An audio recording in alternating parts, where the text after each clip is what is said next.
ლაივში დაიჭრა. კამერები არ შემოგვიყვე. ესე იგი ჩანაფიქრი იყო რომ ანუ ჩინას უნდა დაეცვა. არ მიხიტე. არა, აფაგი არა, 23. 78 წლის მერე პირველად საქართველოსთან. არ მივიდე. ვიტებო, არ მივიდე. ხო,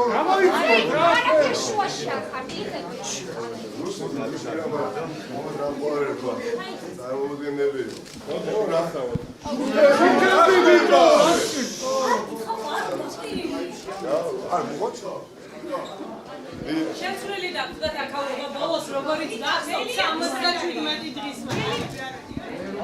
ბატონო 77 დღის მერე კვალი ისევე ეთყობა სპეცოპერაციის დროს. როგორი გახდა შეცვლილი? მე აი რაც მახსოვს,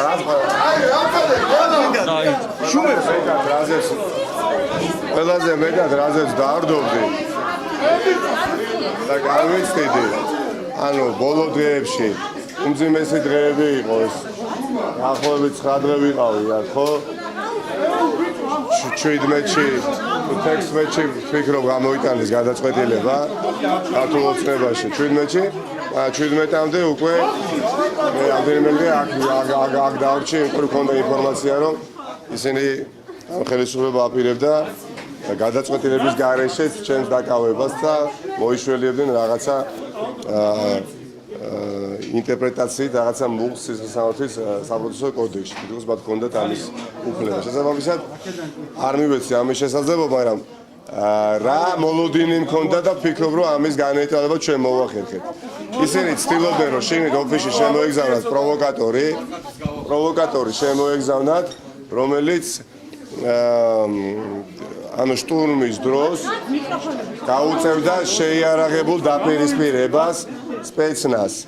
ეს ინფორმაცია ჩვენ გქონდა.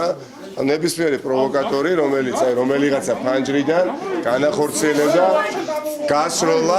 გასროლას სპეცნაზის მიმართულებით და რა თქმა უნდა ამას მიეცემოდა, ეხლა წარმოვიდგინეთ, როგორი ფართო პროპაგანდისტის გასაქანი წავიდოდა არათუ მსჯელობა, მტკიცება იმისა, რომ ნაციონალური მოძრაობის ცენტრალურ ოფისში იყვნენ შეიარაღებული ადამიანები, საერთაშორისო საზოგადოების ნაწილს ისინი შეიყვანდნენ შეცდომაში, სანამ სიმართლის გარკვევას მოვახერხებდით ამასობაში შეიძლება ოფისში მყოფი ადამიანების დიდი ნაწილი ჩემთან ერთად ციხეში ყოფილიყო და ან გამოვიდნენ, არა, ვითარება იქნება დავსვათ სხვა. ამიტომ ბოლო 4 დღის განმავლობაში ვცდილობდი მეწარმოებია კამპანია საჯარო და ისედაც რომ ყველანაირი დაპირისპირება გამომერიცხა და ტაშით სიმღერით და ოვაციებით დავხვედროდით. ამავე დროს მეგობრებთან, კოლეგებთან ინდივიდუალურად მუშაობდი, რომ თუ კი ისინი შეამჩნევდნენ უცხო პირს მათ გარშემო, იმიტომ რომ უამრავი ადამიანი იყო, ყურადღებით ყოფილ. ამ საფრთხის განეიტრალება ჩვენ მოვახერხეთ, მე მგონი არავის არ უთქვამს. დღემდე დაახლოებით 20 ადამიანი ჩვენ ამ ოფისიდან გავაძევეთ, მეგობრებმა, რომლებმაც მიიჩნიეს დასაბუთებულად, რომ ისინი იყვნენ დიახაც შემოგზავნილი, უმტკინეულად მოხერხდა მათი გაძევება. ეჭვი არ მეპარება, რომ ეს ჩანაფიქრი ქართულ ოცნებას ჰქონდა, იმიტომ რომ ჰქონდა ჩვენ ინფორმაცია.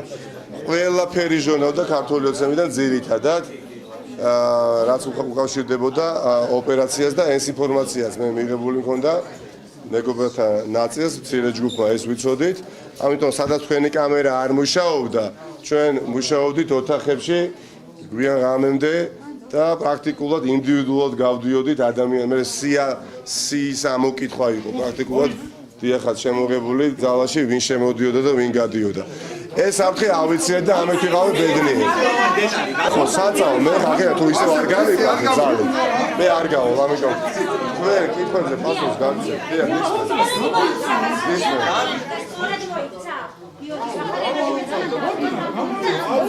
ბატონო გახარეს სწორად როგორ მოიცა პრემიერ-მინისტრი ფანჯარა პრემიერ-მინისტრი სწორად როგორ იქცევა რომელიც გაურბის პასუხისგებლობას ეხლა ხო თქვენ თუ ხართ პრემიერ-მინისტრი შეიძლება მე ყველა ტელეკომპანიის დღეს მაგალითად ვარ ინგა გრიგოლიას გადაცემაში და მივიჩვენია რომ შეიძლება ვისაუბრო ინგა გრიგოლიასთან ვიდრე ამ გარემოში ოდესაც ერთმანეთს არ ისტორია მორჩა დიდი მადლობა კამელიას რომელიც მის კაბინეტში შემოვიდა და ეს შემდეგ მე კამერებს მოვშორდი იმიტომ რომ ვძნობდი რომ შესაძლებელია არაეთიკური გამონათქვამები გამყარბოდა რა სენაც და ბიზანსენაც იქ რაღაცა ხო ჩამაშდებოდა ხო ამ ყველაფერს თვალყოს ვადევნებდი მე ამ ფანჯრიდან მქონდა შესაძლებლობა სპეცნაზის ხელმძღვანელობასთან ვილოთ რო თქვა გამოლაპარაკების და ეს არ იყო კორექტული თუმცა რასაც იმსახურებდნენ იმ საკითხზე იყო საუბარი მაგრამ ამის შემდეგ ჩათვალე საჭიროდ რომ გავრიდებულიყავი და ნუ მე ის კადრები მივახსოვს